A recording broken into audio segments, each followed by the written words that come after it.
Well, Thanksgiving is just around the corner, but this year's holiday season could shape up to be like none other. While this time of year typically comes with a lot of joy, stress from the pandemic mixed with the holiday season could create a tough time for some. So, to talk more about ways to help cope with holiday stress is psychotherapist Lisa Palmer. Thanks for joining us. I mean, we always talk about holiday stress at this time of year, but we've got a whole bunch of sort of added issues for many of us to deal with. But I'll just start with this.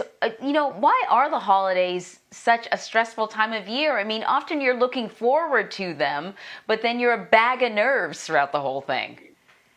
I know. I feel it too. I do. And so it's a time of nostalgia. It's a time when we think about the positive and we think about the negative. And a lot of times in our life, we can feel like we're victims of circumstance. And what I like to tell my patients is that circumstances don't matter. What you really have to work on is changing your inner vibration and trying to align with positive energy. I like that. The fact that you said it's a time of nostalgia made me think, part of the challenge with nostalgia is we only remember the good stuff and we sort of erase the bad stuff. And so trying to relive that again in real time can be an exercise in disappointment. Christmas is never going to be the Christmas it was when you were 6 years old. But I think a lot of us are always trying to sort of bring ourselves back there. But sort of this year, we also have the added layer of all things associated with the pandemic. A lot of families opted to, do a socially distanced holiday last year or a virtual holiday. So they haven't seen their loved ones in a while. Now, finally, many people will be gathering. There are issues of, well, are you going to be socially distanced? Are we going to be outside to eat the meal? Did you get the vaccine? Did you get a test before you showed up? These are really awkward questions to ask that we can't avoid. We can avoid politics and we can avoid religion, but you might not be able to avoid these conversations surrounding the pandemic. So any advice on how to bring it up? Right. Well, you definitely want to be a good listener and listen to respond, not react. Mm-hmm. That's first off. And again, work on your own vibration going into the holiday by working on those affirmations of self-love, self-forgiveness, and really imagining for yourself the holiday that you want to have. And by aligning with that and also working on your own vibration, you can actually begin to manifest through the law of attraction the circumstances, believe it or not. So a lot more is actually in our control than we think it is. So we really want to work on ourselves, and we also want to set boundaries and take time outs and nurture ourselves, of course. I suppose so much of whether or not you have a good holiday is how you kind of prepare ahead of time so that you've got the tools to deal with a stressful situation as it pops up. How can people prepare for potential stress during the holidays?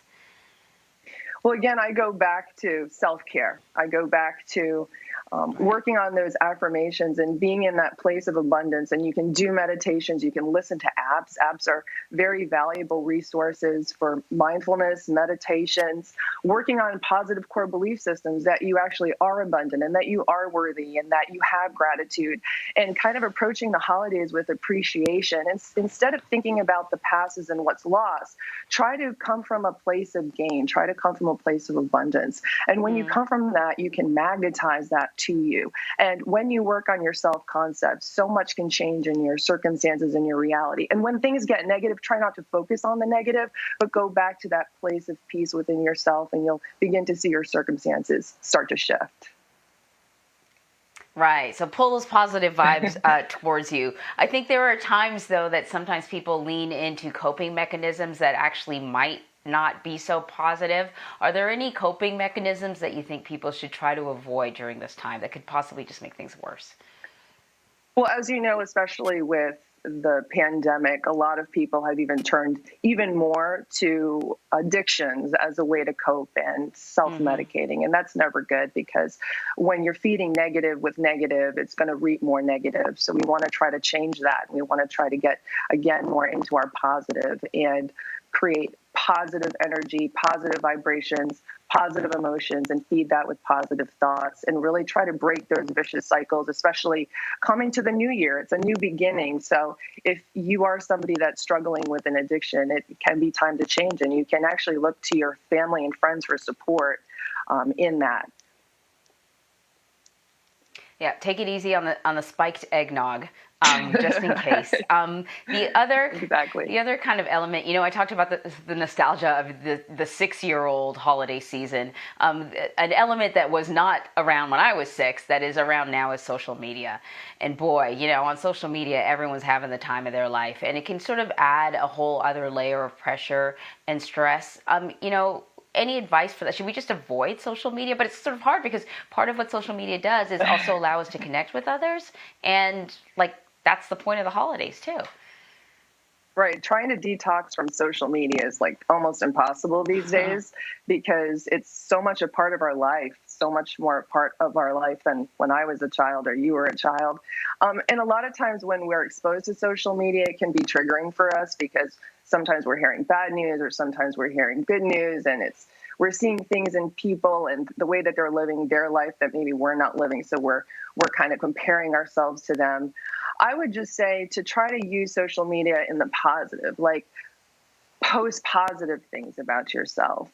Try to motivate, sometimes posting exercise videos actually motivates me and actually motivates other people. And you can inspire people through the posts that you're putting up, even if it's positive quotes. I actually do that a lot on my Instagram. I put positive quotes and I get a lot of positive feedback on that. And I know that I'm inspiring people. So that's my way of being in that place of abundance that I was talking about earlier. And so it's those things that are really beneficial, and where you can actually use social media for a positive to make others feel good and to feel good yourself.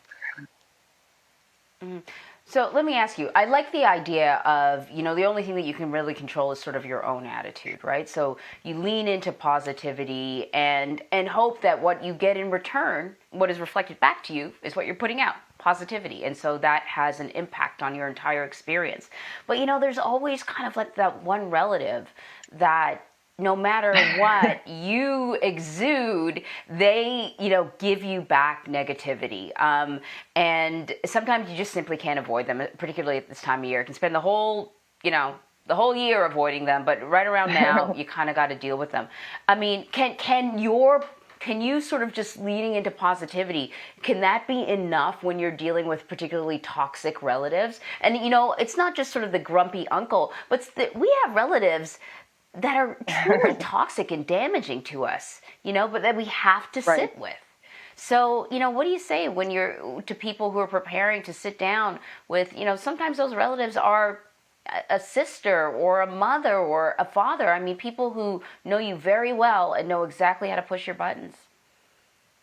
They do. And one of the things that's kind of hard to hear is that everybody is you pushed out to some extent. So if somebody is triggering you, it's probably an aspect of yourself that you're seeing, and then you don't want to engage in that. You definitely want to engage in a more positive energy. So if you need to take a break from that conversation, change the conversation, that's something that you need to do.